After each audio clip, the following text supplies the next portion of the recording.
Bonjour, je suis ravi de vous retrouver pour parler de Sœurs de sorcellerie, le nouveau roman Marvel Arcane disponible chez nous depuis le 2 novembre 2023. Alors un roman de Marcella Rockwell et avant de vous parler du roman, je vais vous parler de la traductrice. Parce qu'il a été traduit de l'anglais par Alice Gallery. Et Alice Gallery est une traductrice qui commence à être assez connue parce que c'est elle qui traduit en ce moment tous les livres de la série Disney Villain. Hein, et puis bon, elle fait pas que ça, elle traduit aussi pas mal de romans Marvel et Marvel Arcane, dont Loki, Les Racines du Mal, tout savoir sur Loki, ou Gamora et Nebula, et puis d'autres encore. Hein. Et fait pas que Disney et Marvel, elle fait aussi plein d'autres choses. Hein. Donc forcément, vous avez dû lire des livres qu'elle a traduits. Donc c'est vraiment une bonne traductrice. Et la version française est plutôt bien. Alors le livre, c'est un roman vraiment épais, un beau pavé comme on dit, hein, plus de dans les 430 pages environ. Hein. Alors c'est quand même assez aéré. Hein. Ça c'est bien, c'est assez agréable à lire. Il n'y a pas une seule illustration, hein. Ça arrive de temps en temps qu'il y ait une image par-ci par-là. Là non, c'est vraiment un roman pur et dur. Alors, de quoi il parle ce roman? Bon, bah c'est la série Marvel Arcane. Donc on va parler de magie et des sorciers tirés de l'univers Marvel. Donc c'est une aventure mystique qui met en scène quatre personnages qu'on connaît moins chez Marvel. Alors, de quoi parle l'histoire? C'est depuis qu'elle a conquis le trône d'Azur, Umar l'implacable règne en despote sur la dimension noire et convoite avec avidité les autres royaumes de l'archipel de la douleur et de la rédemption. Lorsqu'elle enlève Ardina, une femme née du pouvoir cosmique, elle dispose soudain d'une source de pouvoir illimitée pour parvenir à ses fins. Mais sa fille Cléa, sorcière suprême de la dimension noire et son ennemi juré, n'entend pas la laisser mettre à feu et à sang les royaumes du désagrégat, voire même l'univers tout entier. Pour défaire sa mère, Cléa fait appel à trois puissantes sorcières expertes des arts magiques. Mais le chemin vers le trône d'Azurest se met d'embûches et Umar n'est pas la seule à veiller, tapis dans l'ombre entre les dimensions.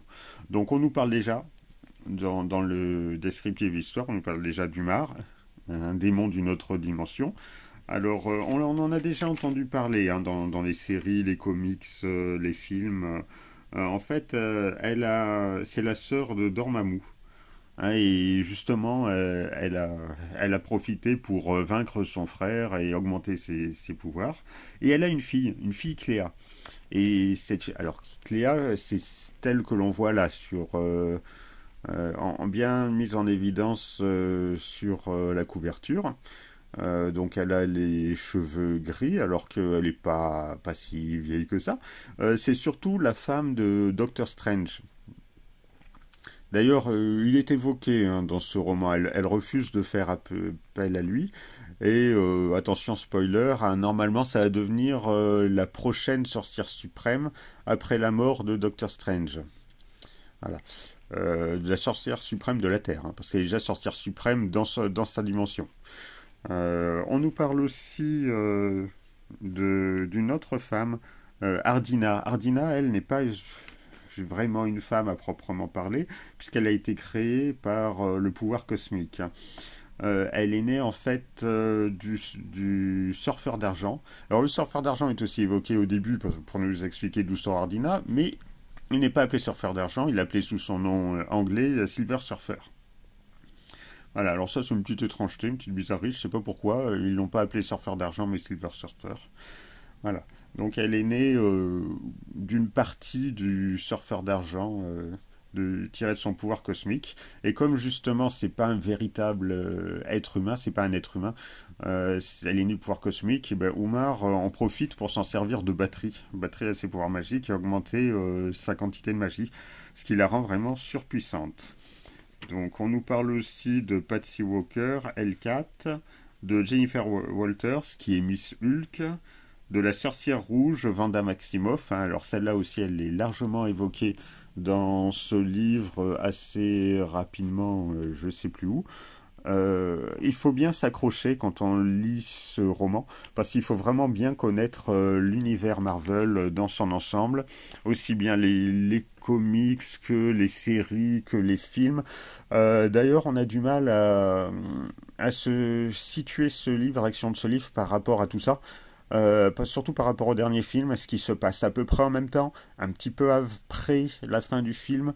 Voilà, parce qu'on nous dit quand même que ça se passe après que la sorcière rouge soit devenue folle et essayer de faire recréer ses enfants qui sont pas vraiment ses enfants, qui n'ont jamais vraiment existé. Enfin voilà, c'est évoqué dans ce roman. C'est pour ça d'ailleurs qu'elle ne peut pas faire appel à Wanda Maximoff et qu'elle est obligée de la remplacer par une autre sorcière.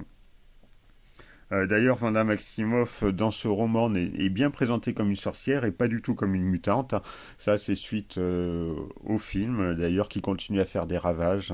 Comme ils n'avaient pas eu les droits sur le terme mutant, ils ont été obligés de présenter Wanda et son frère comme des humains améliorés et non plus comme des mutants. Et du coup, ça a tout changé, ce qui est dommage. Donc, elle a été obligée de faire appel à Agatha Harkness, qui est une ancienne enseignante de Wanda et Cléa, hein, et qui, elle, on la voit, voilà, elle est là. Elle est là, Agatha Harkness.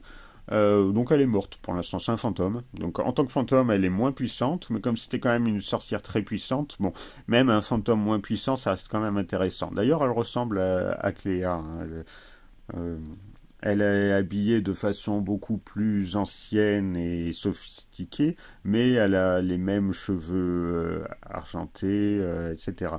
On y voit aussi une autre créature, puisqu'on ne peut pas parler de femmes à proprement, vraiment comme elles ne sont pas humaines. Donc, qui était où? Je ne la retrouve plus.